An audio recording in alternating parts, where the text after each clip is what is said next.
Hello everyone, मैं मीनाक्षी बजाज एक बार फिर से आप सबका वेलकम करती हूँ अपने चैनल में। आज का हमारा टॉपिक है मोरल। मोरल के ऊपर मैं ऑलरेडी आपको 2 वीडियो लेक्चर दे चुकी हूँ, तो रिमेनिंग कंटेंट्स आज हम डिस्कस कर लेंगे। आज के वीडियो लेक्चर में मैं आपको समझाऊंगी signs and causes of high morale and low morale, factors for improving morale. और इस वीडियो लेक्चर में मैंने आपके साथ 3 केस स्टडीज की मदद से इन फैक्टर्स को एक्सप्लेन करना है। तो आइए स्टार्ट करते हैं आज का video lecture with lots and lots of positive energy. Dear learners, आज का टॉपिक स्टार्ट करने से पहले मैं आपको ये बता देती हूँ कि मैंने मोरल का मीनिंग, जैसे कि आपको स्लाइड में दिख रहा होगा, ऑलरेडी आपको प्रीवियस वीडियो लेक्चर में समझा दिया है। तो आई सजेस्ट यू कि पहले आप पिछले वाले दोनों वीडियो लेक्चर्स देख लीजिए ताकि आज का वीडियो लेक्चर आपको अच्छे से समझ आ जाए। उन दोनों वीडियो लेक्चर्स का लिंक मैंने डिस्क्रिप्शन बॉक्स में दे दिया है, तो उन्हें देखने के बाद ही आप आज का वीडियो लेक्चर देखना स्टार्ट कीजिएगा। Science of high group moral. देखिए, जैसे कि हमने डिस्कस किया कि मोरल 2 तरीके का हो सकता है, हाई या लो। तो हाई ग्रुप मोरल अगर आपकी कंपनी के अंदर है तो कैसे पता लगेगा एचआर मैनेजर को कि कंपनी में लोगों का मन है काम की तरफ, लोग पॉजिटिव फील करते हैं। तो ये कुछ एक फैक्टर्स हैं। अगर ये आपकी ऑर्गेनाइजेशन में हैं तो शो करेंगे कि लोगों का जो डिग्री ऑफ मोरल है वो हाई है। सबसे पहला फैक्टर है इंटरनल कोहेसिवनेस। इसका मतलब होता है कि लोगों के मन के अंदर इच्छा है एक दूसरे से जुड़े रहने की। कोहेसिवनेस का मतलब होता है कनेक्टेड रहना एक दूसरे के साथ। तो मन से लोग एक दूसरे के साथ ग्रुप में जुड़ के काम करना चाहते हैं। दूसरा साइन होगा अडेप्टेबिलिटी का। लोगों का एटीट्यूड एक दूसरे की तरफ पॉजिटिव होगा। अगर सर्कमस्टांसेस बदल रहे हैं तो लोग एक दूसरे से लड़ेंगे झगड़ेंगे नहीं, बल्कि सिचुएशन को हैंडल करेंगे, एक दूसरे की तरफ अडेप्टेबिलिटी दिखाएंगे, कोऑपरेशन दिखाएंगे। तीसरा साइन होगा a feeling of belongingness and togetherness. Employees के अंदर कंपनी के साथ जुड़े होने की भावना होगी, ग्रुप के साथ यूनिटी की भावना होगी। सब हम वर्ड का यूज करेंगे, मैं ऐसे करूंगा ये नहीं बोलेंगे, हम ऐसे करेंगे, ये वाली भावना एम्प्लॉइज के अंदर होगी। Commonness of goal. सब लोगों का अपना एक लक्ष्य की तरफ ध्यान होगा, कंपनी की तरक्की। उसके अगला साइन होगा a desire to be a part of group. लोग ग्रुप का पार्ट बन के रहना चाहेंगे, अकेलेपन में नहीं, ग्रुप का पार्ट बनना चाहेंगे। Regard for groups positive value. एक दूसरे के वैल्यू सिस्टम की रिस्पेक्ट करेंगे, रिगार्ड करेंगे, एक दूसरे का इज्जत की भावना होगी। तो ये साइंस हैं हाई मोरल के। तो आप भी अपने मोरल को हाई रखते हुए वीडियो लेक्चर को लाइक कर दीजिए और शेयर कीजिए ज्यादा से ज्यादा, ताकि नॉलेज बढ़े और सबके सपने साकार हो जाएं। और अगर अभी तक चैनल को सब्सक्राइब नहीं किया है तो अब तो कर लो डियर लर्नर्स। इसके बाद हम डिस्कस करते हैं अगली स्लाइड को। देखिए, मोरल की 2 डिग्रीज होती हैं, हाई एंड लो। हाई तो मैंने आपको समझा दी, लेकिन लो मोरल भी देखा जाता है कंपनीज के अंदर। तो पहले हम पढ़ते हैं कि क्या रीजंस होते हैं, क्या कॉजेज होते हैं जो कि एम्प्लॉइज का मोरल लो हो जाता है। सबसे पहला रीजन जो है वो है वर्क इज इनएडिक्वेटली डिवाइडेड। काम अच्छे से डिवाइड नहीं किया गया है, किसी को ज्यादा काम दे दिया, किसी को कम काम दे दिया है। तो जिसको ज्यादा काम दिया है उसके मन में तो आएगा कि मेरे साथ गलत हुआ है, और उसका मोरल जो है वो डाउन हो जाएगा, उसका एंथुजियाज्म जो है वो कम हो जाएगा। अब जैसे कि मैंने आपको बोला था कि ये पॉइंट्स मैं आपको केस स्टडीज की मदद से कराऊंगी, तो जो सेकंड पॉइंट है पार्शियलिटी का, ये पॉइंट मैं आपको केस स्टडी की मदद से समझाती हूँ। तो चलिए समझते हैं इस पॉइंट को। देखिए, इस केस स्टडी के अंदर दो एम्प्लॉयज इन्वॉल्व हैं, एक है मिस अनीता और एक है मिस्टर सोमन।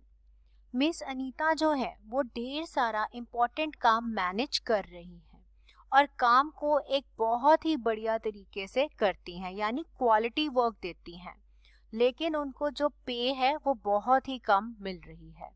दूसरी तरफ एक एम्प्लॉय जो मिस्टर सोमन है, उनके मैनेजर रिश्तेदार हैं और उन्हें तनख्वाह तो बहुत अच्छी मिलती है, लेकिन उन्हें कोई भी इम्पोर्टेंट काम नहीं दिया जाता, बहुत ही रिलैक्स माहौल उन्हें दिया जाता है।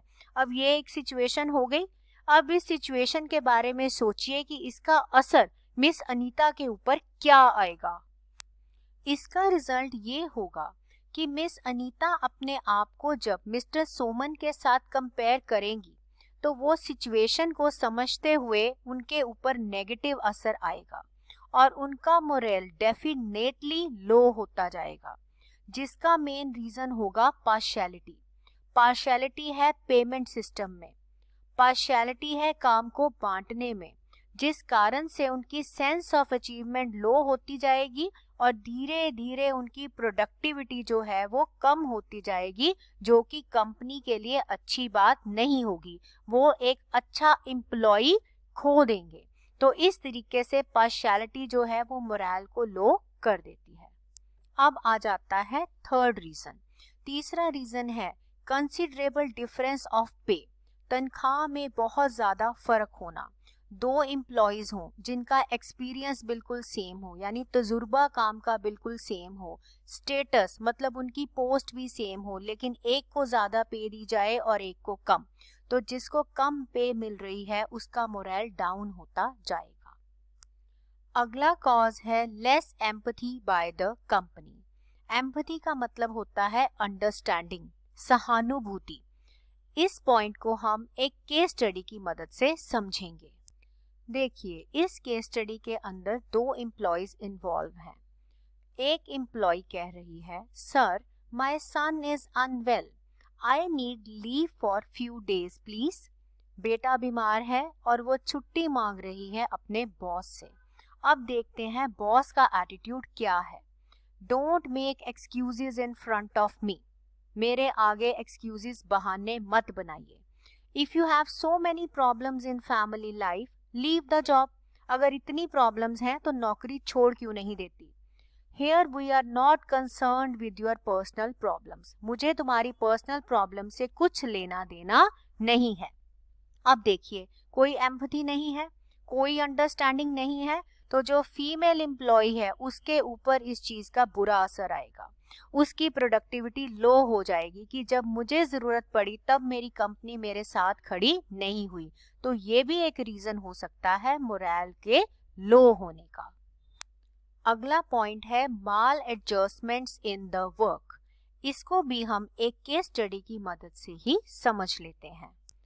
हाँ जी, इसके अंदर 3 एम्प्लॉयज इन्वॉल्व हैं। सबसे पहले देखिए, बॉस जो है वो एक एम्प्लॉय के साथ बहुत फ्रेंडली है, कह रहा है you have paid me a lot, तुमने मुझे काफी पैसे दे दिए हैं।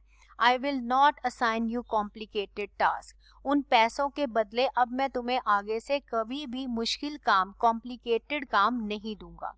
वो सारे मुश्किल काम मैं मिस्टर सुरेश को दिया करूंगा, ताकि अगर कुछ भी गड़बड़ हो तो ब्लेम मिस्टर सुरेश के ऊपर ही जाए। अब मिस्टर सुरेश को देखिए, धीरे धीरे उनके ऊपर स्ट्रेस पड़ेगा, वो दुखी रहेंगे, डिप्रेशन होगा, और कॉम्प्लिकेटेड टास्क है तो फेलियर होने के भी चांसेस बढ़ेंगे, और धीरे धीरे एंगर यानी एरोगेंस उनकी बढ़ती जाएगी। मोरल और प्रोडक्टिविटी दोनों ही लो हो जाएंगे। और जैसे कि मैंने आपको समझाया था, मोरल और प्रोडक्टिविटी दोनों के कम होने से कंपनी के ऊपर बुरा असर आ सकता है। तो इस तरीके की माल एडजस्टमेंट्स कंपनी के लिए बहुत ही बुरी हैं।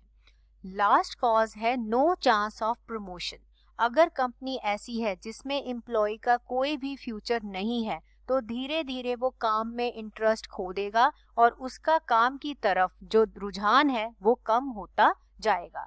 तो कंपनी ने कोशिश करनी है कि इन कॉजेस को वो खत्म करता जाए।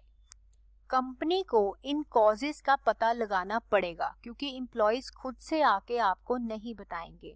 तो कुछ एक वार्निंग साइंस कंपनी को नोटिस करने पड़ेंगे और एक अच्छा मैनेजर वो है जो मॉनिटर करे और जैसे ही वो देखे कि लोगों का मोरल डिटोरेट यानी लो हो रहा है वो उसको कंट्रोल कर ले। तो वो कौन से साइंस हैं? पहला साइन है एब्सेंटिज्म का बढ़ना, यानी लोग काम पे नहीं आते, छुट्टी ले लेते हैं। टार्डीनेस का मतलब होता है हैबिट बन जाना लेट आने की। लेबर टर्नओवर, काम छोड़ के जा रहे हैं लोग। स्ट्राइक का मतलब बार बार लोग धरने के ऊपर बैठ जाते हैं। स्ट्राइक तो लोग करते ही हैं, साथ ही साथ सैबोटेज भी करते हैं, तोड़ फोड़ भी करते हैं कंपनी के सामान की। Lack of pride in work, अपने काम के बारे में दूसरों को बताते समय उन्हें शर्म आती है कि मैंने नहीं बताना कि मैं कहाँ काम करता हूँ। वेस्टेज करते हैं रिसोर्सेज की और स्पॉइलेज, उनके खराब करते हैं रिसोर्सेज को, उन्हें इस चीज से कोई लेना देना नहीं रहता। तो इसमें से अगर कोई भी साइन एचआर मैनेजर नोटिस करता है तो उसी समय उसे डिसीजन लेना पड़ेगा इस लो मोरल को हैंडल करने का। लो मोरल को डील करना इतना आसान नहीं है। कई सारे फैक्टर्स हैं जो हेल्प करते हैं मोरल को अप करने के लिए। कुछ एक फैक्टर्स मैंने आपके लिए यहाँ पर लिए हैं और उन्हें आपको एक्सप्लेन करूंगी। पहला है टू वे कम्युनिकेशन। इसका मतलब होता है आप अपनी बात कहिए, एम्प्लॉय अपनी बात कहे, ताकि जहां पर प्रॉब्लम है उसको सॉल्व किया जा सके। प्रॉपर इंसेंटिव सिस्टम, जैसे कि आज की केस स्टडी में हमने देखा कि मिस आन्या जो है वो बार बार ये बात फील करती हैं कि उन्हें अच्छी तनख्वाह नहीं मिल रही, तो उनको ये बात समझाना कि इंसेंटिव सिस्टम ठीक कर दिया जाएगा और एक अच्छा इंसेंटिव सिस्टम को डेवलप कर देना। ह्यूमन रिलेशन अप्रोच, ये भी हमने आज की केस स्टडी में देखा कि किस तरीके से बॉस ने साफ साफ तौर पर एम्प्लॉय को ये बोल दिया कि अगर तुम्हारा बेटा बीमार है तो नौकरी छोड़ दीजिए। इस तरह की अप्रोच से एम्प्लॉयज से डील नहीं किया जा सकता। मैनेजर को ऐसी सोच को छोड़ देना चाहिए। वेलफेयर स्कीम्स, वर्कर्स के लिए वेलफेयर स्कीम्स होनी चाहिए। इलाज के लिए उनके लिए अरेंजमेंट्स करना, टाइम टू टाइम जिस चीज की जरूरत है उनको प्रोवाइड करना, ऐसी स्कीम्स बनाई जा सकती हैं। Participation in management, important decisions तो मैनेजमेंट ही लेती है, लेकिन एम्प्लॉय पार्टिसिपेशन होनी, वर्कर पार्टिसिपेशन होनी काफी जरूरी है। इससे लोगों के मन में बिलोंगिंगनेस की भावना बढ़ जाती है। इम्प्रूव वर्कर्स ट्रेनिंग, ये हमने पिछले वीडियो लेक्चर्स में भी देखा मोरल के कि ट्रेनिंग देने से वर्कर्स के अंदर पॉजिटिव मोरल आता है। जॉब एनरिचमेंट, जॉब के अंदर ऐसे कंटेंट्स को डालिए कि लोगों के अंदर ये भावना आए कि मेरी जॉब बहुत अच्छी है, मैं यहाँ खुश फील करता हूँ। तो इस तरीके से मोरल को अप किया जा सकता है कंपनी के अंदर। अब हमारा मोरल का टॉपिक कंप्लीट हुआ, जिसे मैंने आपके साथ 3 वीडियो लेक्चर्स में डिस्कस किया। आप तीनों को जरूर देखिए, चैनल को सब्सक्राइब कर लीजिए, वीडियो लेक्चर्स को लाइक कीजिए और सबके साथ शेयर कीजिए ताकि आप अपने करियर गोल को अचीव कर सकें। So this is me Meenakshi, wishing you all the best for your exams. May all your dreams come true. Thank you everybody. Stay connected and please enjoy learning. Goodbye dear learners. मिलते हैं नए video lecture के साथ बहुत जल्द।